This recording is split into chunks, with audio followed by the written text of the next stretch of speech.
Hey guys, welcome back to the channel where today we're going to show you guys 5 things about diesel fuel systems and diesel fuel that you need to know for your EcoDiesel Wrangler. Let's check it out.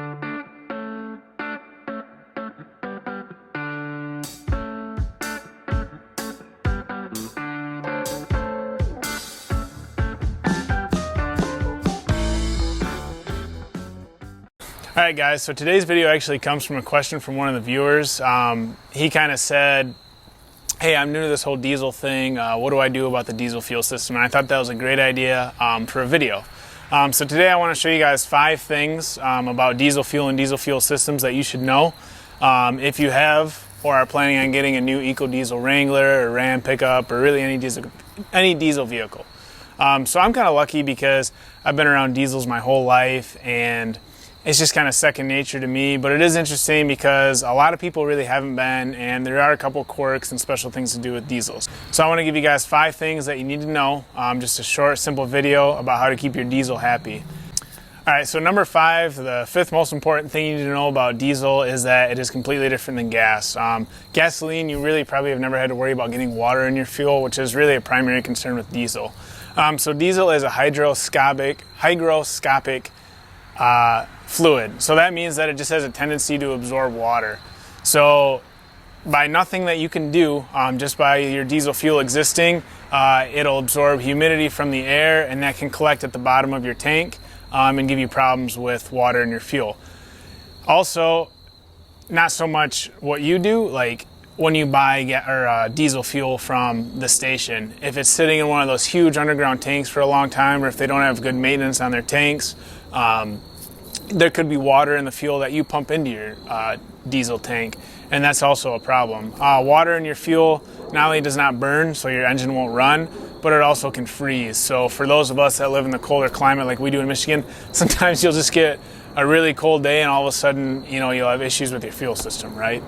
Okay, so number 4, the 4th most important thing that you need to know when you take care of your diesel is pay attention to where you get your fuel from. As I said before, diesel fuel just tends to absorb water from the air. You could have humidity in your tank from the changing temperatures, things like that. The same thing applies to the gas station where you buy your fuel, right? So I can't tell you where to buy your diesel fuel from. I don't even know how to tell you which ones to feel good about and which ones not, but I will say this. There's a lot of guys out there that have diesel trucks, a lot of gals, and they depend. I mean, think about truckers, think about people with the 350s, things like that. They depend, their lives revolve around their pickup truck or their diesel engine, right? So if you see trucks, if you see working folk that work with their truck, getting their diesel at a place, it's probably usually going to be cheap, right? Because people shop around for good deals.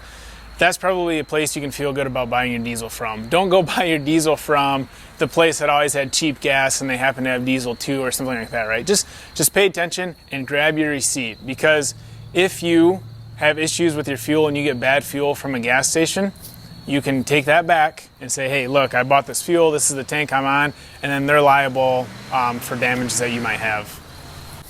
All right, guys, so the 3rd most important thing about your diesel fuel system, if you got a new EcoDiesel, is carry and use some fuel additive for water remover for diesels. This is something, I use it in my truck, probably 3 or 4 times a year. That's obviously a lot more sensitive than the new diesels because it's got steel tanks, things like that. But it never hurts. Just carry a bottle or 2, because you could be in a situation where you're trying to drive somewhere and all of a sudden you've got water in your fuel or something like that, right? So carry this. I would say use it maybe every oil change, or a lot of you guys will probably go 8,000 miles on an oil change. Don't be afraid of this stuff. It really does work. It's been around for years and it can bail you out, number 1, and number 2, it can just kind of help you stay on top of the water in your fuel system. All right, guys, so the 2nd and the 1st most important thing about your diesel fuel system and your diesel is that your fuel system actually has things that you need to maintain. And that might sound like a foreign concept to a lot of people, because for the longest time with gasoline engines, you've never changed your fuel filter unless something breaks, right? But diesels have a fuel filter and they have a water fuel separator to get the water out before it reaches your engine, right? So we're actually going to go under the Jeep and I'm going to show you guys, kind of what's going on under there. But there's 2 things you need to know. 1, you should drain your water fuel separator every 10,000 miles or every oil change, something like that. But It's not super critical because there is an icon on the dash that I'll show you that'll light up if you do have water in your fuel, and that'll let you know before you're gonna have any main problems. Number two, there's also a fuel filter underneath the Jeep in the same area that needs to be replaced.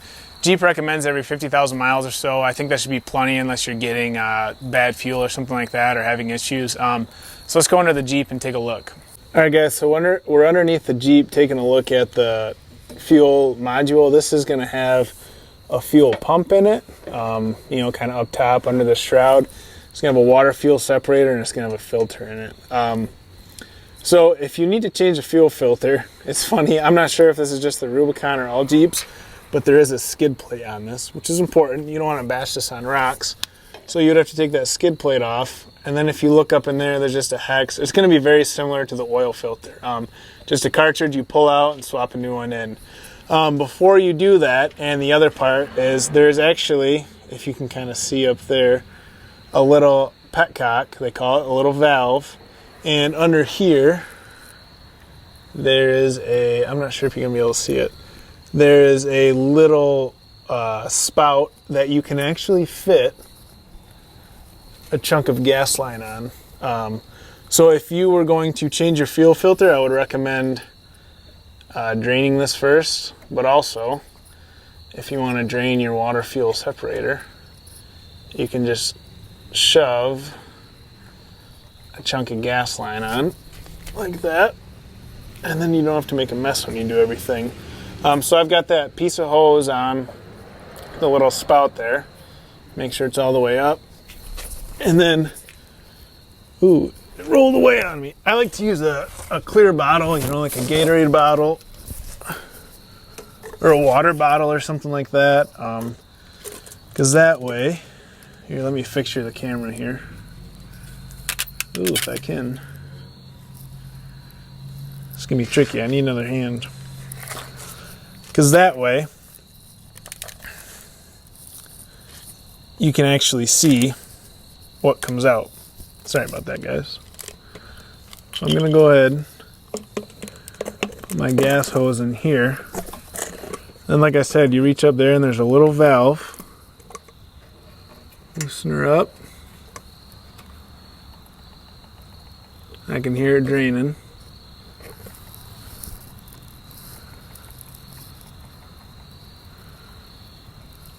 So I'm just going to drain ever so slightly. So you can see already, you don't have to drain much out. You can see that there is absolutely no water. Oh, there is a couple drops in the bottom. I'm leaking all over myself. Try not to make a mess. But it's obviously difficult.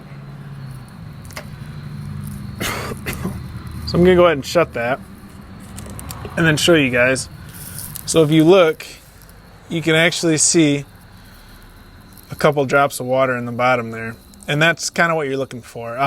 This is no problem at all. I mean, the engine would probably burn this. But in some instances, you know, through no fault of your own, you could get bad fuel and you can have a bunch of water in there, and that can give you problems. So remember, you come over here, you got to change the fuel filter every 50,000 miles, and then you should drain the water out every 10,000 miles or so. Obviously, we're good to go here.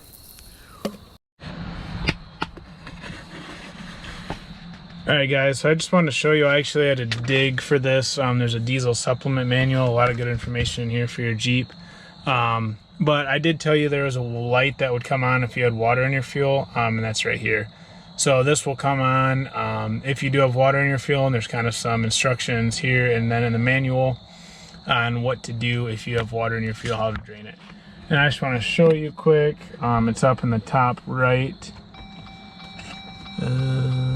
That little guy right there is going to be your water and fuel. It's just a gas tank or a gas pump with water next to it. Alright guys, so that pretty much sums up today's video. I just wanted to make it short and sweet, kind of talk about a couple things you can do to keep your diesel happy. And for diesels, it all starts with fuel. If they've got fuel, they've obviously got compression, they're going to run. And by no means do I want to scare anyone about a diesel. They're not hard. I mean, today's diesels are light years ahead of what we used to have. And the fuel system and the fuel refining requirements, things like that are much better. You know, gas stations, they give you better fuel, the refineries give you better fuel. So if you ever do, and when you do drain your fuel, I would really be shocked to see water in. And I would be even more shocked to ever hear of anyone having issues with water in their fuel. That's kind of a freak thing to happen, right? So thanks for watching. Always be sure to like, subscribe, and share, like we always say. Follow us on Instagram at Diesel. Let us know in the comments if you have any questions or anything you want to see next time. Other than that, we'll talk to you soon. Thanks for watching. The sixth most important thing about diesel is that it smells really bad. And if you get so much as a drop on your clothes or your arm or anything like that,